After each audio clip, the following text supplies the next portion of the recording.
Hi everyone. I am doing a reading this week from Deep Six, my latest novel.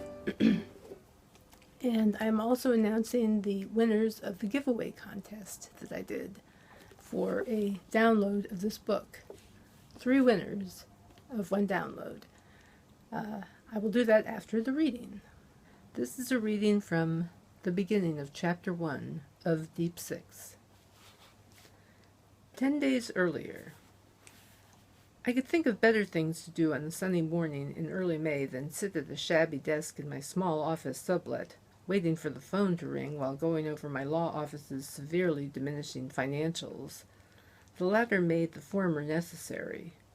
However, I took a break to get up and stretch. While I was up, I walked to the window and opened it to let in a bit of the mild spring, which would soon enough transform into a sullen, hot Maryland summer. Law can be a seasonal business. Thanksgiving and Christmas are often a bust, people too entrenched in the holidays to bother with legal matters.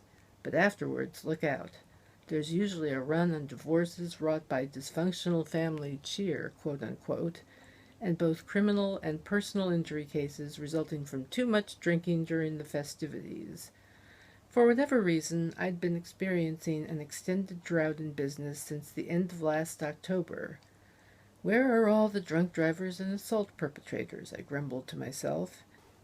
As much as I hated handling divorce and custody cases, I'd settle for a miserable spouse or two, or someone hopelessly mangled in a car wreck.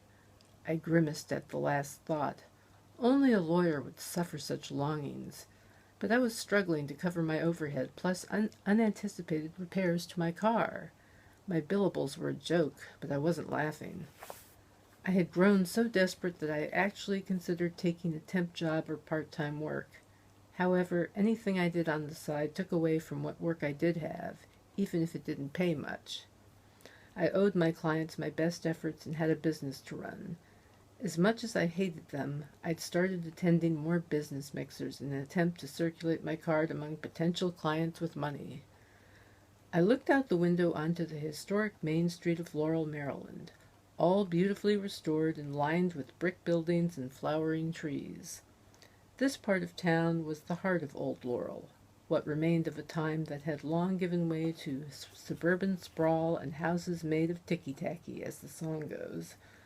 I could stand here all day looking out the window and thinking, or I could sit at my desk and think. But I couldn't go out and chase ambulances or hand out business cards at funerals. I could advertise on the internet. I could tell people all about myself and what I do, but I couldn't force them to hire me. So I did what I could to pay the bills. I worked the cases I had as well as I could. I went out to the meet and greets to press the flesh, sat at my desk, kept my books, ran an honest business, and waited for the phone to ring.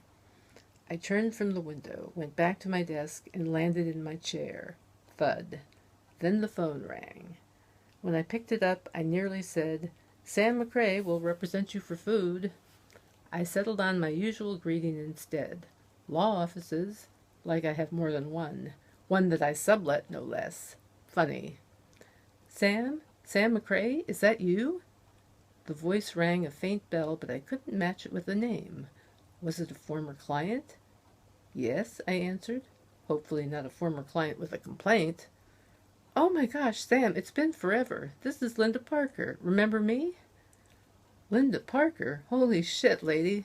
She laughed, and I joined in. I'd met Linda while doing my undergraduate studies at the University of Maryland.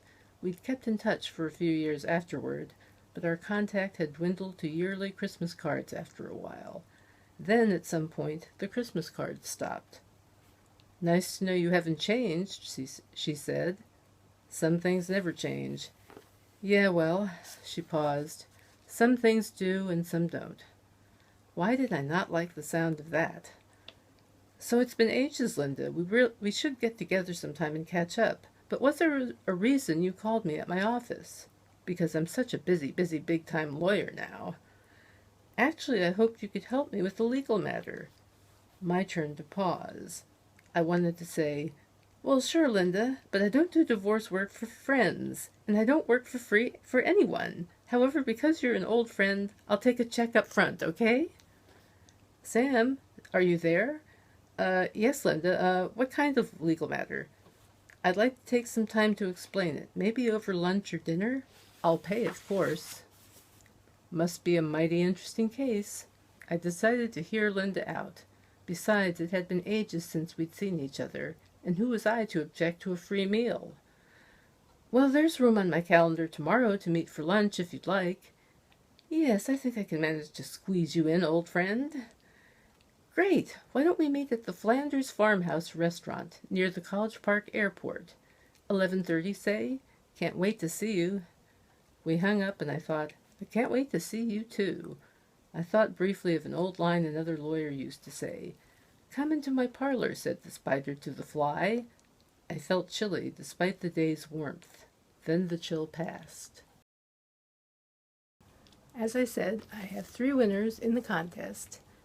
They are David M., George, and Ricardo. So congratulations to the winners. And to the people who entered who did not win, I have given a consolation prize of a short story that I hope they will enjoy. So that's it for now, and I'll see you next time.